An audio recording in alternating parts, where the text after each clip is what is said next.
사람이 있으니 이달리아 부대라 하는 군대의 백부장이라 그랬습니다.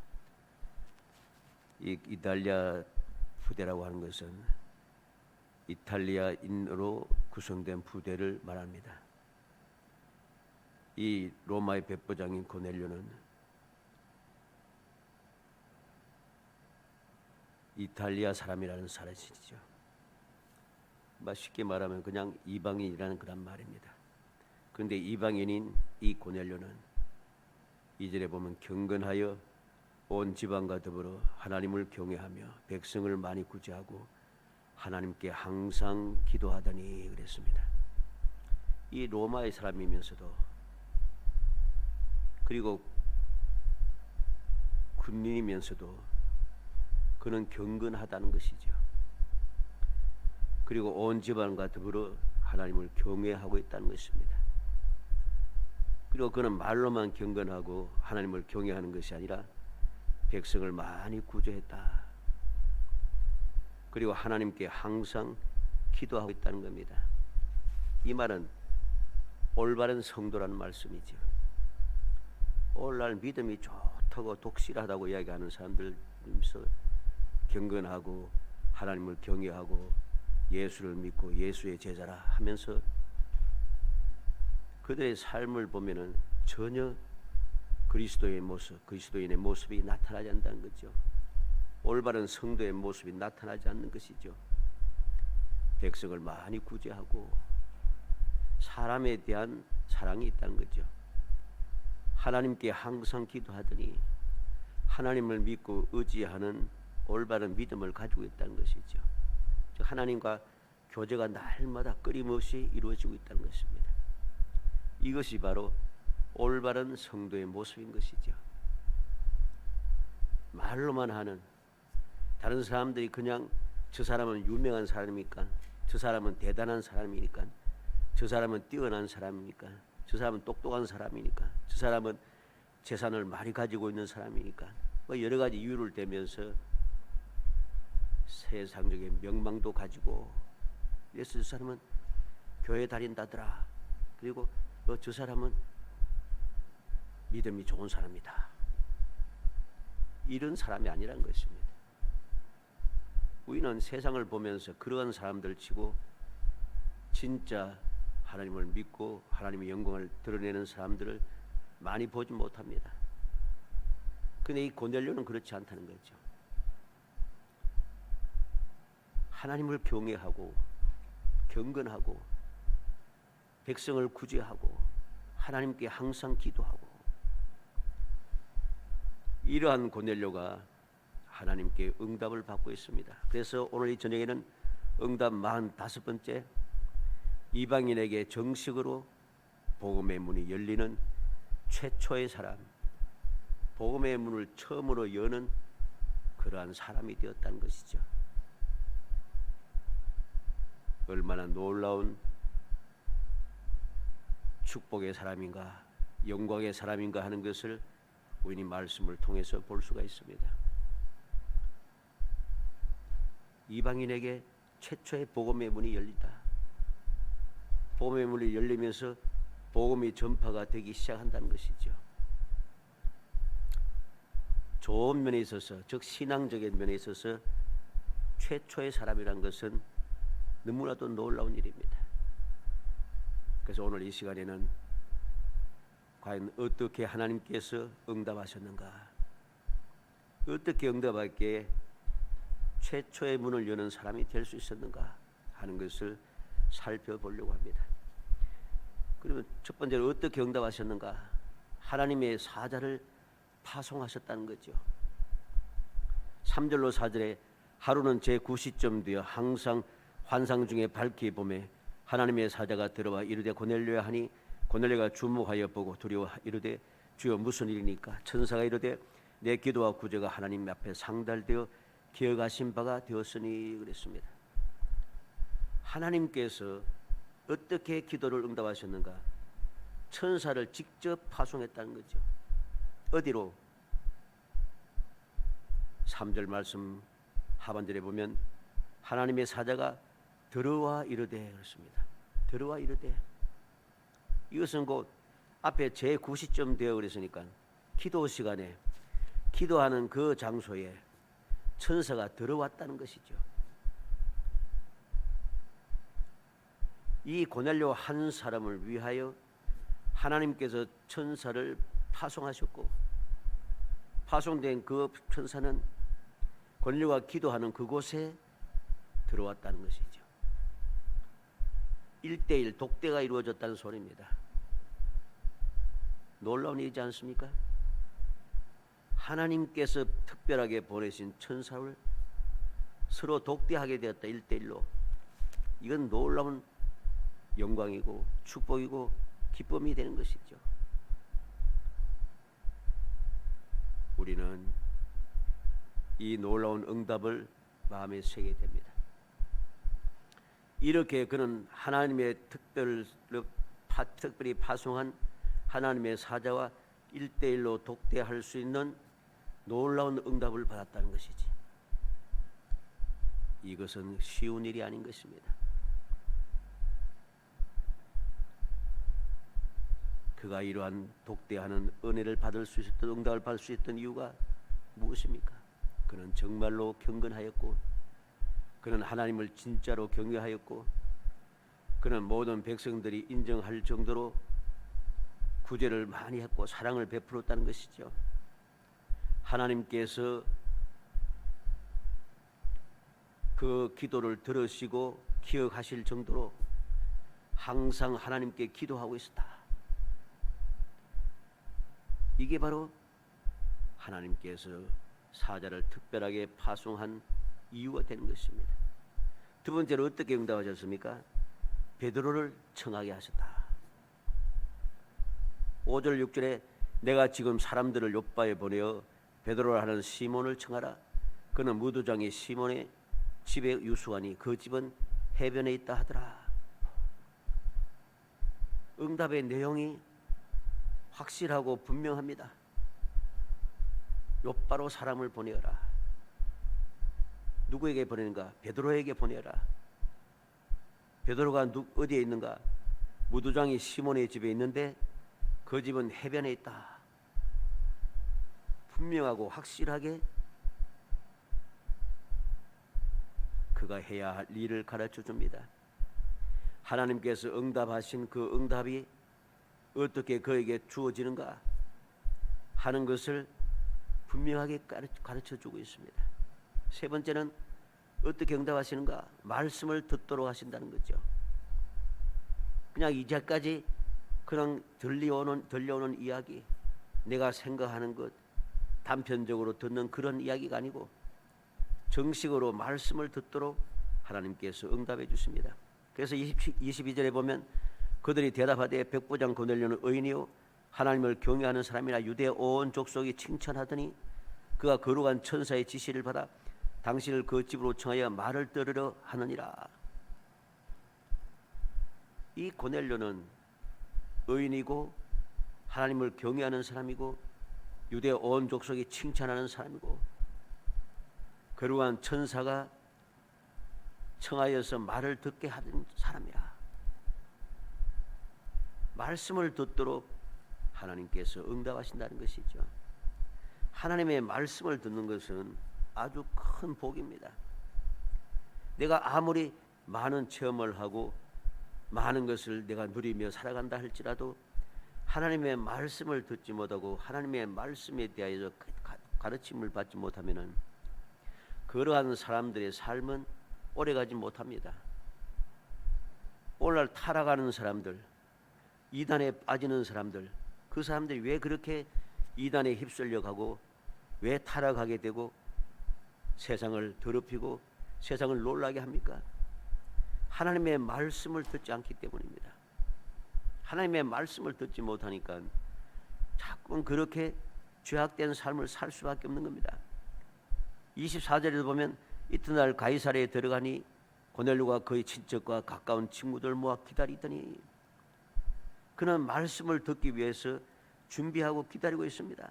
33절에 내가 곧 당신에게 사람을 보내었는데 오셨으니 잘하였나이다. 이제 우리는 주께서 당신에게 명하신 모든 것을 듣고자 하여 다 하나님 앞에 있나이다. 그는 어떤 말을 듣기를 원하는가? 유명한 사람의 말을 듣기를 원하는 것도 아니고 오직 한 가지, 주께서 당신에게 명하신 모든 것, 즉 하나님 앞에서 주님께서 베드로를 통해서 명하신 그 말씀, 하나님의 말씀을 듣기 위해서 하나님 앞에 있다는 것입니다. 사람 앞에 있는 것이 아니란 것이죠. 그는 사람 앞에 있는 것이 아니라 하나님 앞에 있었기 때문에 베드로가 들어올 때에 하나님의 말씀을 들고 오는 베드로 앞에 얼마든지 꿇어 엎드릴 수가 있었습니다. 엎드려서 그를 영접할 수 있었다는 소리죠. 왜? 하나님 앞에 있으니까. 하나님의 말씀을 듣기 위하여 하나님 앞에 있으니까. 이건 당연한 믿음의 자세인 것입니다. 올바른 성도의 자세가 되는 것이죠. 그는 이렇게 하나님의 말씀을 들을 수 있는 그러한 자격을 갖추었습니다. 겸손합니다. 너무나도 진실하고 의롭습니다. 진짜로 경건한 사람이었습니다. 하나님께서 그 기도를 응답하지 않을 수 없다는 것입니다. 그러면 어떤 말씀을 듣게 하셨습니까? 생명의 말씀을 듣게 하셨고, 복음의 말씀을 듣게 하셨고, 구원의 말씀, 영생의 말씀, 속죄의 말씀, 소망의 말씀, 다시 말해서 예수 그리스도에 대한 말씀을 듣게 하신 것이죠. 36절로 43절에 만주의 주 되신 예수 그리스도로 말미암아 화평의 복음을 전하사 이스라엘 자손들에게 보내신 말씀, 곧 요한이 그 세례를 반포한 후에 갈릴리에서 시작하여 온 유대에 두루 전파된 그것을 너희도 알거니와 하나님의 나사렛 예수에게 성령과 능력을 기름 붓듯 하셨으며 그가 두루 다니시며 선한 일을 행하시고 마귀에게 눌린 모든 사람을 고치셨으니 이는 하나님이 함께 하셨습니다.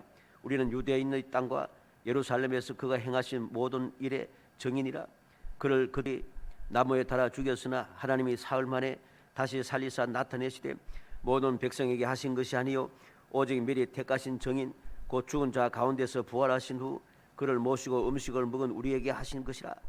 우리에게 명하사 백성에게 전도하되 하나님이 살아있는 것과 살아있는 자와 죽은 자 사이에 재판장으로 정하신 자가 곧 이 사람인 것을 증언하게 하셨고 그에 대하여 모든 선지자도 증언하되 그를 믿는 사람들이 다 그의 이름을 힘입어 죄 사함을 받는다 하였느니라. 예수 그리스도에 대해서 전했는데 예수 그리스도에 전한 그 말씀이 무엇입니까? 바로 복음이고 생명의 말씀이고 그만이 구원의 말씀이고 영생의 말씀이고 죄 사함 받는 속죄의 말씀이고 영원한 소망을 부활의 소망과 천국에 들어갈 수 있는 소망을 우리에게 들려주는 소망의 말씀인 것이지요. 세상의 말을 듣고 유명한 사람들의 그 경험담, 그만 유명한 사람들이 깊이 생각했던 철학적인 말을 듣기 위해서 모인 것이 아니라는 소리입니다. 하나님의 말씀을 듣도록 응답하셨고 하나님의 말씀 듣도록 응답받은 이 고넬료는 하나님의 말씀을 들을 수 있는 자세를 갖추고 있습니다. 하나님 앞에 있나이다. 주께서 명하신 그 말을 듣기 위해서 우리가 하나님 앞에 있다고 그는 여기에서 고백하고 있는 것입니다.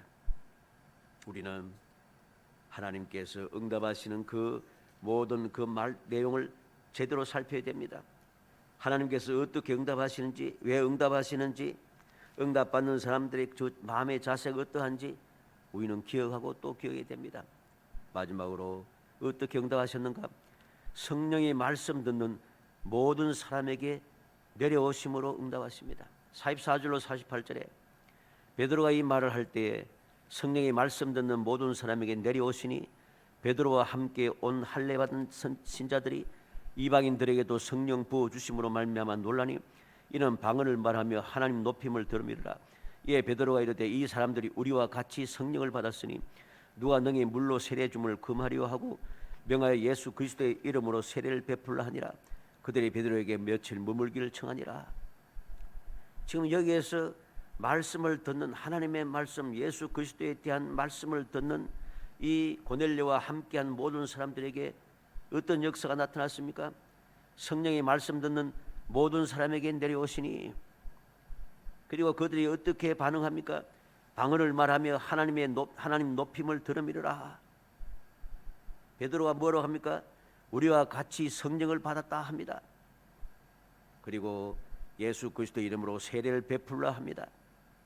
이게 무슨 말입니까? 예수님께서 명하셨고 이스라엘 이 사도들이 오순절 하나님의 성령을 받은 것과 모습이 똑같습니다. 이후에 오순절 성령의 충만한 역사가 있고 나서부터 복음이 전파되기 시작했죠. 이방인에게 복음이 전파되는 그 시작점도 그때와 오순절과 똑같다는 것입니다. 사도행전 2장 1절로 4절에 오순절날에 이 미름에 그들이 다 같이 한 곳에 모였더니 혼련이 하늘부터 급하고 강한 바람 같은 소리가 있어 그들이 앉은 온 집에 가득하며 마치 불의 혀같이 갈라지는 것들이 그들에게 보여 각 사람 위에 하나씩 임하여 있더니 그들이 다 성령의 충만함을 받고 성령이 말하게 하심을 따라 다른 언어들로 말하기를 시작하니라 그랬습니다. 오순절날 한 곳에 모였을 때 하늘이 열리고 급하고 강한 바람 같은 소리가 들리고 불의 혀처럼 갈라지는 것들이 그들에게 보여 각 사람 위에 하나씩 임하여 있더니 모여있는 각 사람들이 다 성령의 충만함을 받고 있다는 것입니다. 성령의 충만함을 받고 그들은 뭐라 했습니까? 성령이 말하게 하심을 따라 다른 언어들로 말하기를 시작하니라. 어떤 말입니까? 11절에 보면 사도행전 2장 11절에 우리가 다 우리의 각 언어로 하나님의 큰 일을 말함을 듣는도다. 하나님의 큰 일을 말함을 듣는다 했습니다. 이 내용이 어떠합니까? 바로 오늘 본문 44절로 48절에 있는 내용과 같습니다. 성령이 말씀 듣는 모든 사람들에게 내려오셨고 그들이 방언하며 하나님의 높임을 듣고 우리와 같이 성령을 받았으니 오순절날 성령이 충만함 받던 것이 이 이방인 고넬료에게도 똑같이 성령이 임하였다는 것입니다. 그래서 예수 그리스도의 이름으로 세례를 베풀고 있습니다. 왜? 사도행전 28장 19절에 그러므로 너희는 가서 모든 민족을 제자로 삼아 아버지와 아들과 성령의 이름으로 세례를 베풀고 그랬습니다. 주님의 명령에 따라서 행하고 있다는 것이죠. 이렇게 하나님께서는 하나님 앞에 경건하여 하나님을 올바르게 경외하는 고넬료의 기도를 들으시고 그 기도에 합당하게 응답하신 것입니다. 이 응답을 받은 이 고넬료는 얼마나 놀라운 사람이 되었습니까? 우리는 그 이후의 일을 알 수 없지만은 이를 통하여서 하나님의 복음이 이방인에게 전파되기 시작하고 이방인도 성령 충만을 받는 역사가 불뜻 일어나기 시작하고 온 세상으로 복음이 전파되기 시작하는 것이죠. 그리고 이 고넬료의 이 놀라운 이름, 영광스러운 이름은 최초의 이름은 바로 이렇게 오늘날까지 주님 다시 오실 때까지 끊임없이 이 복음의 말씀을 듣고 이 복음의 말씀을 통해서 교훈을 받으며 이렇게 하나님께서 응답하셨다는 하나님의 그 뜻을 깨닫게 하는 놀라운 기록의 사람으로 우리에게 남아있게 되는 것이죠. 사랑하는 성도 여러분, 산 물고기는 짠 바닷물에서 살지만은 그 살은 짠물에 배이지 않습니다. 그러나 죽은 물고기는 짠물에 배거나 썩어버립니다. 참 성도는 어떤 사람이 되어야 되는가? 고넬료와 같이 진정으로 경건한 사람, 올바르게 하나님을 경외하는 사람이 되어야 됩니다. 그래야만 되는 것이죠. 진정으로 경건하고 경외하는 사람이 되어야만이 험악한 세상, 이 세상을 살아가면서 더러운 세상을 살지만은 더러운 물이 그 마음과 생활에 배어들지 않습니다. 만약에 우리의 믿음이 올바르지 못하면은 우리는 세상의 조롱거리가 되고 여러 가지로 하나님의 영광을 가리는 일들을 당할 수밖에 없습니다. 왜 그럴까요? 믿음이 죽었기 때문입니다. 믿음이 죽었기 때문에. 야고보서 2장 26절에 영혼 없는 몸이 죽은 것 같이 행함이 없는 믿음은 죽은 것이니라.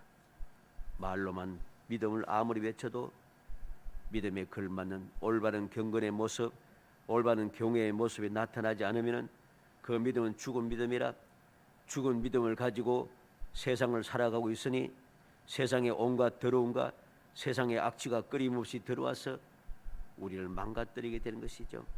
세상에 쓸모없는 존재가 되고 조롱거리가 되고 짓밟히게 되고 하나님의 영광을 가리고 복음의 문을 가로막는 그런 악한 행동을 하게 될 수밖에 없는 것입니다. 이유가 무엇입니까? 바로 믿음이 죽었다는 것입니다.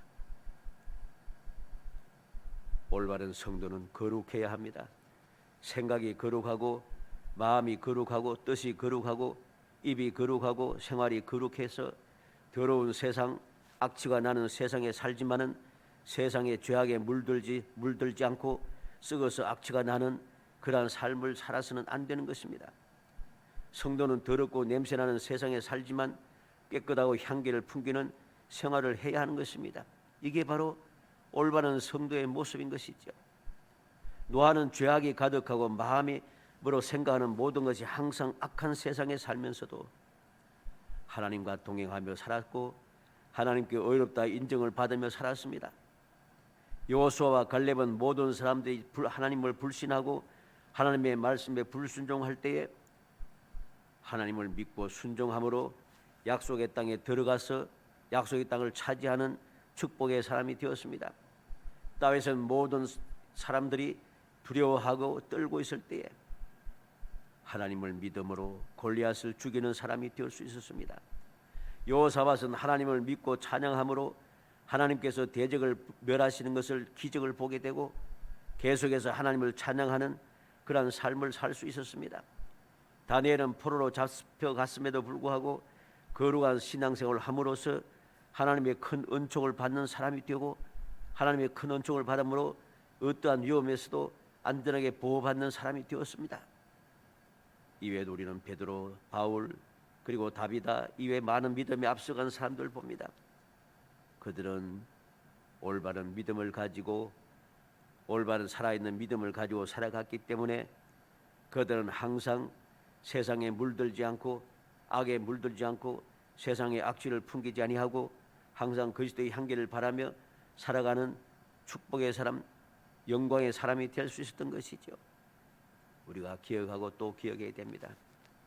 우리가 기억하고 올바르게 기억하고 올바르게 믿음의 생활을 하지 못하면은 내가 믿음의 생활을 한다라고 하는 그 모든 것이 다 헛것이 되는 것을 우리는 명심해야 하는 것입니다. 예수님께서 무엇이라 했습니까? 예수님께서 특별하게 기도하신 내용을 기억해야 됩니다. 요한복음 17장 15절로 17절에 보면 내가 비옵는 것은 그들을 세상에서 데려가시기를 위함이 아니요 다만 악에 빠지지 않게 보존하시기를 위함이니이다. 내가 세상에 속하지 아니함 같이 그들로 세상에 속하지 아니하여 싸움나이다. 그들을 진리로 거룩하게 하옵소서. 아버지의 말씀은 진리니이다. 예수님께서 제자를 위하여서 특별하게 기도하시는 내용을 우리는 올바르게 봐야 됩니다. 예수님께서 비는 것을 간절히 빌면서 기도하는 것이 무엇입니까? 제자들이 세상에서 데려가는 것이 아니라고 했습니다. 악에 빠지지 않도록 세상에 살지만은 세상의 악에 빠지지 않고 세상 가운데서 거룩하게 보존되기를 원해서 간절히 기도하고 있는 것이죠. 왜 그렇습니까? 예수님께서 세상에 속하지 않은 것처럼 제자들도 세상에 속하지 않게 하기 위해서입니다. 세상에 속하지 않고서도 그들이 올바른 삶을 살기 위해서는 무엇이 필요합니까? 진리로 거룩하게 하옵소서. 진리로 거룩해져야 됩니다. 진리가 무엇이라고 했습니까? 아버지의 말씀이 진리이다 그랬습니다. 하나님의 말씀대로 내가 그 말씀을 믿고 그 말씀대로 순종하며 살아가야지 우리가 거룩해질 수 있다는 것이죠. 말씀에서 벗어나는 모든 것은 아무리 큰 소리치고 아무리 많은 일을 하고 아무리 유명해져도 그것은 진리가 아닌 것입니다. 진리가 아니기 때문에 거룩해질 수가 없고 그러한 사람들은 결국은 보면 어느 순간에 보면 완전히 타락하여서 악취를 풍기고 있습니다. 이게 올바르지 못한 죽은 믿음을 가진 사람들의 특징인 것이죠. 우리는 오늘 말씀을 통해서 또 주님의 말씀을 통해서 올바른 그 기도의 응답을 받는 사람이 누구인가 하는 것을 명심해야 됩니다.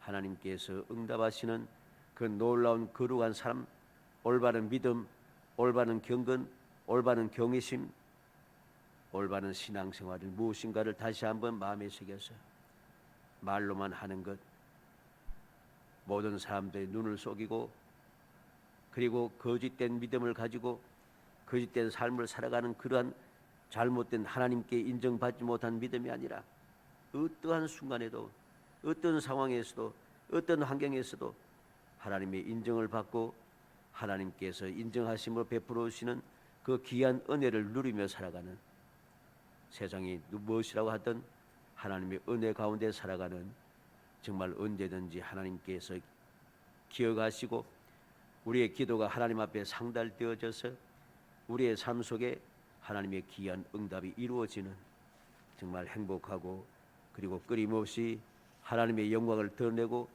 하나님의 기쁨이 되는, 세상 모든 사람들의 소망의 빛을 비추고 그리스도의 향기를 바라는 거룩한 성도가 되기를 주의 이름으로 축복합니다. 은혜 감사합니다. 사랑하여 주셔서 택하여 주시고 택한 저희들로 하여금 주님을 믿고 주님을 의지하며 주의 말씀에 순종하여 주님을 본받아서 주님 가신 길을 따라갈 수 있게 하시고 주님 맡겨주신 사명을 감당할 수 있게 하심을 감사합니다. 비록 세상에 살지만 세상에 물들지 않고 세상의 악지의 아버지를 풍기지 아니하며 오직 주님을 닮아 그리스도의 향기를 바라고 세상의 빛이 되며 살아갈 수 있도록 저희에게 자격을 주시고 아버지 기회를 주시고 능력을 주심을 감사합니다. 주님의 귀한 은혜와 사랑을 입어사오니 이 사랑을 헛되이 낭비하지 아니하게 하시고 헛되이 버리고 세상에 취하지 않게 하시며 오직 믿음의 주 온전케 하신 예수 그리스도만 바라보고 주님과 함께 동행하며 살아가 영원히 복받는 삶, 영원히 응답받아 하나님께 인정을 받는 거룩한 신앙생활만 할 수 있도록 은총을 베풀어 주옵소서. 예수님의 이름으로 기도합나이다. 아멘.